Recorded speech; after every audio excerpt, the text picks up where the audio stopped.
pemerintah, pemerintah, dan pemerintah lagi. Ribuan berita buruk sudah dilihat dan ribuan kritik dan sarkas telah diupload, dan semuanya masih saja tidak terasa adanya perubahan. Semakin lama semakin memeras, semakin lama semakin seenaknya. Apa yang terjadi? Apakah bisa berubah? Dan kenapa sih kita muak dengan pemerintah? Jadi inilah lika-liku pemerintahan bobrok. Mau ganti pejabat atau ganti rakyat? Dan selamat datang di segmen belajar aja.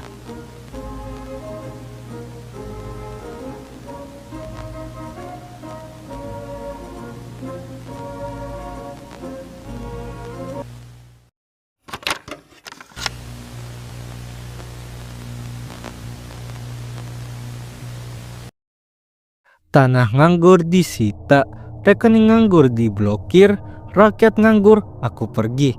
Penangkapan orang yang bikin rugi bandar judol, dan kenaikin gaji plus tunjangan pejabat yang gak masuk di akal. Pemerintah Indonesia sekarang terasa jauh dari rakyatnya dengan banyaknya berita-berita di luar nalar yang beredar.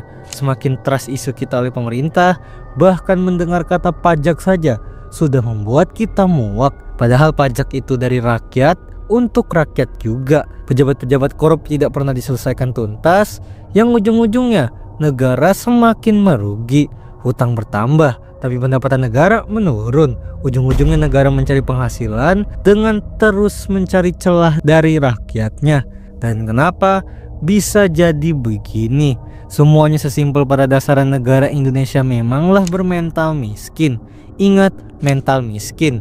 Jadi mentalnya aja. Sejak masa penjajahan pun upah dari negeri penjajah dikorupsi oleh rakyat kita sendiri, yang berujung membuat rakyat-rakyat di bawahnya pada masa itu terus merasakan kekurangan, kemiskinan, dan kesulitan.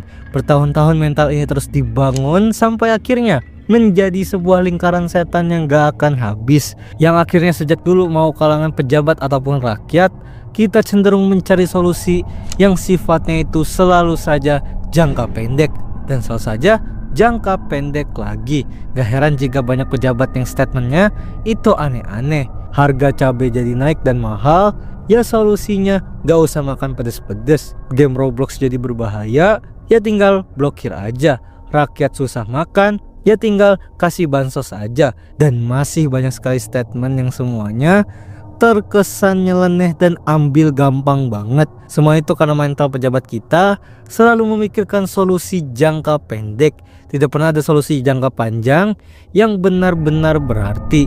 Memusnahkan para koruptor, entah itu dihukum koid ataupun dimiskinkan 7 turunan, jelas merupakan solusi yang memiliki jangka panjang agar kedepannya gak ada yang berani korupsi. Tapi apa yang terjadi? Pemerintah lebih memilih menggunakan solusi jangka pendek dengan hanya memenjarakan pelaku beberapa tahun saja dengan embel-embel hak asasi manusia ataupun kasihan sama keluarga si pelaku pejabat korup ini.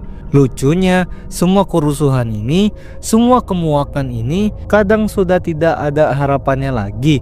Mungkin kalian masih berpikir kalau saja pejabat korup yang sekarang digantikan oleh rakyat-rakyat ataupun aktivis-aktivis idealis, pasti akan baik-baik saja. Nyatanya tidak semudah itu.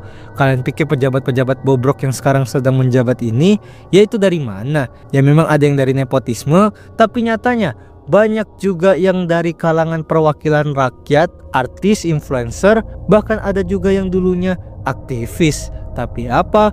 Ketika mereka semua menjabat, kelakuan mereka selalu saja tidak berubah. Solusi tetap jangka pendek, ya korup-korup aja dan seenaknya sendiri. Karena memang pada dasar semua orang-orang yang awalnya aktivis, pro rakyat, dan lain-lainnya tadi, ketika sudah menjabat justru banyak realita-realita yang belum pernah mereka lihat. Mereka yang terbiasa melawan dari luar sistem, kadang mereka akan kaget ketika ingin melawan sistem lewat dalam.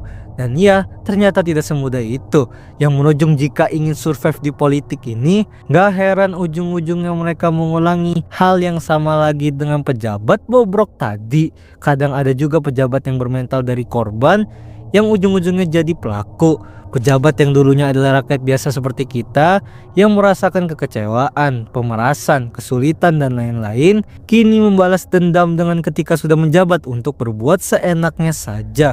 Jadi dari semua kebobrokan ini, sebenarnya kita butuh apaan?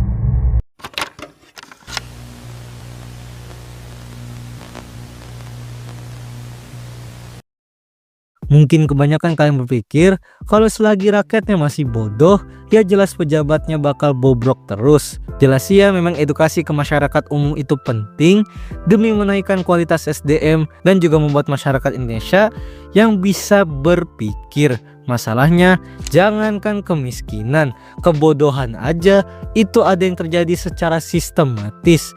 Pendidikan Indonesia nyatanya masih kacau juga, tidak merata. Dan pekerja pendidikan pun kerap kali tidak dipedulikan. Sehingga jika secara sistem pendidikan tidak merata, ya bagaimana cara menghasilkan orang-orang yang pintar secara umum? Karena ya pada dasar pemerintahan Indonesia ya sudah terlalu aneh. Karena sedari dulu hanya mengedepankan solusi-solusi jangka pendek yang tentu menghasilkan efek yang pendek juga. Karena lagi-lagi masyarakat Indonesia itu bermental miskin yang selalu tidak puas dan selalu mencari-cari cara agar mendapatkan lebih dan lebih lagi. Pemerintah Indonesia simpelnya butuh perubahan sistem, perubahan pejabat, dan banyak sekali kebijakan yang harus dirubah pula. Bayangkan jika Indonesia mulai merubah, seperti merubah aturan untuk tegas kepada para koruptor, ya bisa seefisien apa pendapatan negara kita. Bayangkan juga jika Indonesia berubah total dengan sistem yang lebih transparan dengan rakyat, ya seberapa besar kepercayaan rakyat terhadap pemerintah juga.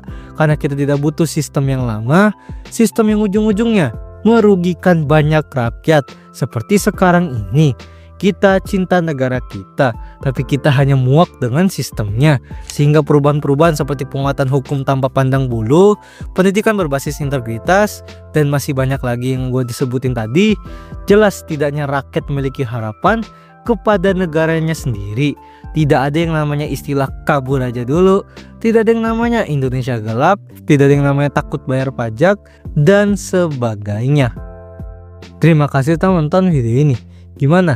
Apa kalian muak dengan sistem pemerintahan sekarang? Ya silahkan komen aja. Video ini bisa dibilang merupakan keluh kesah gua terhadap semua berita yang ada tentang betapa di luar nalar dan naifnya para pejabat kita sekarang. Dan kalian mungkin suka segmen ini juga? Silahkan like dan share video ini juga. Jadi, jangan lupa subscribe Dazzle. Dah.